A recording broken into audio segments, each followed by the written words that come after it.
Howdy partners, today I'm going to be talking about yokai. Yokai are a class of supernatural monsters, spirits, and demons in Japanese folklore. I recorded this footage of me shaving because I knew this was going to be the only scripted part of this video, and that I'd have to add to it. I also was a gross little boy and wanted to look good for you. To read a bit more in depth on the yokai I mentioned and to take a peek into their wacky world, check out Matthew Meyer's books and his website, yokai.com, both of which will be linked in the description. I learned quite a bit from there, and you can too. Now, on to the video. There's a very similar thing to my childlike self and early civilizations, and it's that neither of us knew anything about science or anything about anything, really. So Asian civilizations were like, yo, what's hip and happening? What's science? Science? Who that? What is science? So I have compiled a list of famous, cool monsters that you will love. They're great, they're wonderful, they're hip, they're hot, they're happening, they're spicy, they're Italian, they're not Italian, they're Japanese. Joke's on you. This is a video about Japanese folklore. But Japanese folklore monsters. Hot babe number 1. She's known as a Futakuchi-onna. I already know, I'm going to make a preface here, that I am going to pronounce many of these names wrong because I am a big baby boy who does not understand how to use his mouth. Nor his mouth in other languages, mind you. The legend behind it basically goes, this dude was like, hey, I do not like having to feed people. Like, this is money out of my pocket. I'm not cool with that. So he meets this sweet hot babe, and she like helps him work the lands and stuff, but she don't eat. And he's like, bro, this is sick. Like, I absolutely love not having to feed my workers. It's wonderful. Anyway, his rice slowly starts going away, and he's like, bro, why my rice going? And he walks in one day, and his sweet hot babe is shoveling rice into the back of her head. Picture like this. It looks similar. I pointed up as if there's gonna be a picture there. There may not be. I don't know. I really don't know what the frame size is. So he goes, whoopsies. There's my rice. It's going in the back of her head. And that's the story on that. Number 2. So like, you know, chimeras, they're cool and all. They got like the lion, goat, snake, and they shoot stuff. They go wah with fire. Yeah. Now please close your eyes. Here's an exact description. A chimera consisting of the face of a monkey, the legs of a tiger, the body of a Japanese raccoon dog, and the front half of a snake for a tail. Now please open your eyes and take a gander at the beauty, at the grace, the royalty of this beautiful, beautiful baby boy. This wonderful man. He's got immaculate fur. He's got a red face. He's got red body. Not really red body. So he's got some red on him. He's a pretty boy. So you're thinking, wow, this guy's so cool. I wish I could be him. Well, you can't. You cannot be him. But what you can be is knowledgeable about him. His powers include going hew hew and being able to morph into a black cloud. What you'll find consistent throughout each of these monsters is that it very much feels like the Japanese just kind of had a like spinning dartboard, like roulette style, and they had two to three darts, and they just went. Ew. What do I look like? The emperor was like, "Yo, I'm getting some nightmares. I'm getting some night terrors." Everyone's like, "Whoa, this is bad. This emperor is getting nightmares." So the emperor is also getting sick, and he's like, "Cough, cough. I can't sleep. Cough, cough." And he's like, "Yo, samurai dude, you're my homie. You're like a top 10 samurais in my nation." And he shot an arrow and killed the new. And it went, "Owie, I'm dead." And then they were like, "Yo, we don't want this body in our shores. Like, we can't handle. That's too much. It's too much responsibility." So what they did is they went, "Yeehaw," and they shoved the body in the river and let it wash down. And then another village got a hold of it, and they buried it. So fuck that emperor, basically. You're a bitch. Number 3. Oh yeah, this one's spicy. It's called an okaburo. Basically, this one is 18th century Japan hated the gays and prostitutes, even though they were doing both. They were doing both of those things. Those are the things that they said they didn't like they were doing. So this could also be a commentary on how there was a lot of young boys in brothels, and that was kind of fucked. But really, you don't like they did hate gays, like many places in the early ages. So it's kind of just who knows. There's a story behind this one. It isn't just a small gremlin man in a kimono. It is much more than just that. So the Orin prostitute, she calls her assistant and she's like, "Yo, I need some of this black goo that make my teeth pretty, and make my teeth black, and I'm real pretty. Can you get some for me?" And the assistant's like, "Yo, I got you.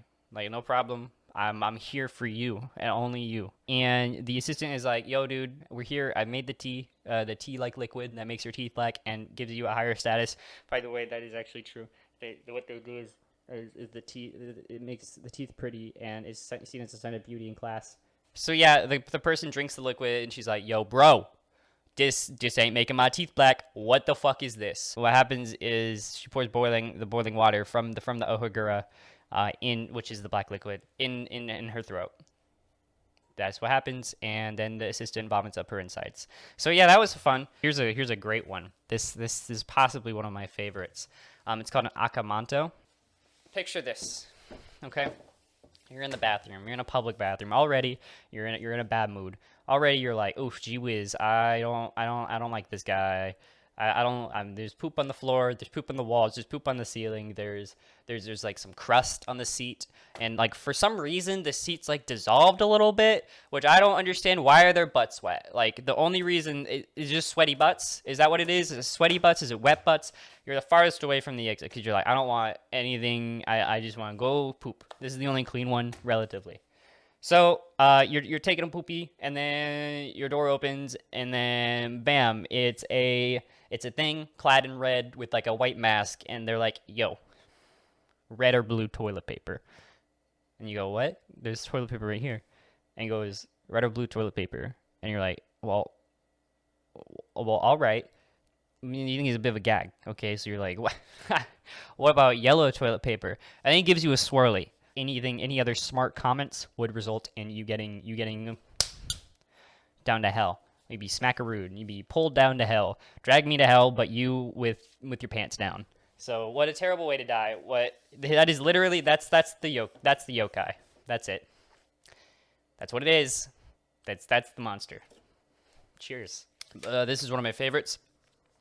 This is called a Yuma no Ashi. What do you think this is? Possibly, what could this possibly be? Please give me an answer of what you think this could be. Because you are wrong. You are incorrect. It's a horse leg in a tree that kicks passerbys. That's what it does. It kicks you, and sometimes it'll kick you to death. All right, on to the next. You have the Futakuchi-onna, which is actually a pretty interesting one because there's a whole bunch of pop culture media. It's pretty popular in Japan because it's like it's a spooky one. So it's called the Slit Mouth Woman. That is the translation. It is pretty frequent again in Japanese media.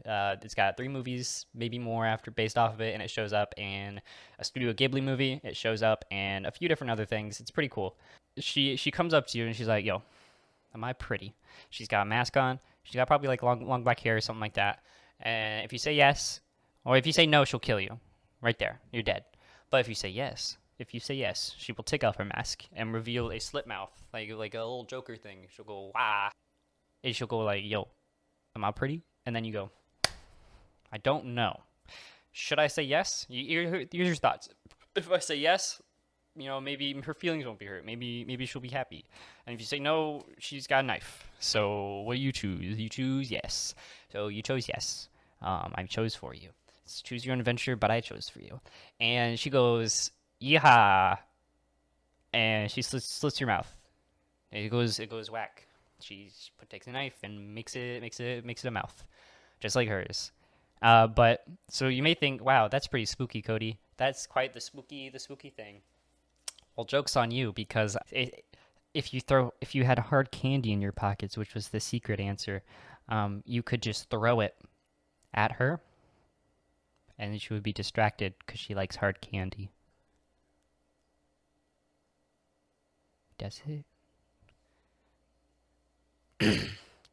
Number 7, the Hikashi Baba. Guess what she does? She blows out lanterns. That's her thing. She's an old woman who goes. That's her gimmick. That's the old lady. Number 8. Well, this one is a fan favorite. By fan, I mean me. It is ghost whale. That is what it is. It is a ghost whale. But really, its name is a Bake Kujira. So this is, as you guessed it, it is a ghost whale. But what you didn't guess is that it's a skeleton ghost whale. Let's say you're driving up in your sick new boat. You're like, wow, I love my boat. It's great. I love fishing. I love all these things. And out in the water, you're like, whoa, cool. This is a cool whale. And then you look closer, and you're like, oh, that ain't no white whale. That's a skeleton whale. And then that skeleton whale goes, because it's a skeleton, and it probably doesn't have any noises. But what it does do, it summons his buddies. It's got birds. It's got fish. It's got all those things, and they go tweet tweet, and they go glub glub. And you've never seen them before because they're spooky. They're spooky fish and birds. And guess what else? Your whole village is cursed. Fuck you. That's what you get. How dare you lay eyes on them? Fuck you. Ghost whale is sacred. Anyway, number 9. You got the shirime. It's probably like shirime. I want to say that's probably more accurate. Anyways, butt eye. That's the translation. And if you guessed it, I'll tell you a story. I'm gonna paint the scene for you. You're out in the town. You've had a long day. Okay, you're walking home. You're in a village. You're walking home, and then you're like, whoa, I like walking home. This is great. And then you see someone on the side of the road, and they're in a kimono. So, old man in a kimono, and you're like, what's up, dude? How's it going? You okay? You gonna get home fine? He goes. Oh, lassie, where's north? And you'll go, what? And then he drops his kimono and flashes you with his butt eye. His butt eye, his butthole eye, his eye in the anus, his black hole, but it's not black, it's white, his white hole. Yeah, that's it. It kind of sounds like an allegory, but who knows? Maybe it is. Maybe they just were like, butthole eye, hee hee hee. Butthole eye make laugh. Ha ha. We got number 10. It's called an okubi. This is, if you've heard of the Junji Ito, my boy Junji Ito, he's a fantastic horror. I'm a man of horror. Okay, like if you watch my stream, if you watch anything that I do, if you've listened to me speak, I'll eventually get on horror. It's so fucking cool. I love the metaphors. I love the allegories. I love everything about horror. It's so interesting. I like being freaked out. It's not for everyone, but it's for me. Anyway, Junji Ito, I've read a lot, not all of his stuff, but I've read a lot of stuff, and I've loved every single thing that I've read. And there's one in specific. I'm not going to spoil anything about it. It's called Hanging Balloons. That's what it's called. That's it. I'm going to leave you with that. But the okubi. Okubi are giant heads. They're giant heads that just they kind of float around. That's really it. They prank people. They go and blow their umbrellas away. And sometimes they'll go. Actually, I think that's it. That's really how they do. They kind of go and they spook humans. That's all they really do. And sometimes they hide in barns, which is really funny to me. They just they just kind of like hide in barns. That's their thing. They hide in barns. Like that's funny. It's a funny thing. They chill out in barns like barn owls, and sometimes they just smile at people. That's something they do too. And also there's one documented case, quotation marks, as in written down, kind of, not really, where someone poked a long chopstick into their head and then it squished into them. So they're not like real heads. Just also thought that was funny. It's weirdly cute. That's top 10 Japanese monsters. That was it. That's the video. Come again, please. I don't really have a gag.